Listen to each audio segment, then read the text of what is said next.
манай хүүхдийг маргадаг. Одоо 10-ын В ангид сурж байгаа.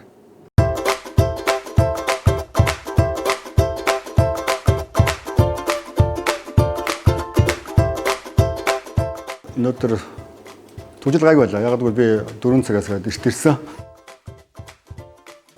Тийм орчин үеийн хүүхдүүдийн хувьд бол илүү чөлөөтэй сэтгэдэг, илүү одоо мэдээлэл дунд байдаг учраас тэр хүмүүсийн хувьд бол шийдвэр гарах сонголт нь илүү байгаа. Тэр сонголтыг чинь бид тодорхой хэмжээс хөндлөж үзэх шаардлагатай.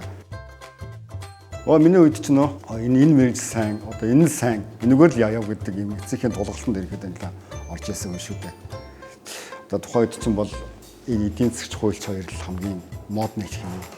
Тийм байлаа. Сургуулиудын хувьд яг анх шинээр байгуулагдж байгаа сургууль те ер нь бол тийм боломжтой байсан л да аль аль талдаа ягаад тэгэхээр бас нэг тогтцсон хамт олноос нь хүүхдөө ингээд салгаад өөр орчинд оруулаад ингээд тэгээ бас энэ орчиндөө дасч их болоо одоо шинээр хийж байгаа хүүхдүүд маань ямар хүүхдүүд ирэх бол гэсэн тийм боломжтой нэгэд байсан. Гэхдээ тэр бол нэг ихний сарын дотор энэ эргэлзээ маань ерөнхийдөө байх болсон гэсэн үг л дээ. Тэгээ яг үннийг хэлэхэд бол юу л да. Яг ээж нь одоо бандч нь ээж тэгээд ойроод шүү дээ.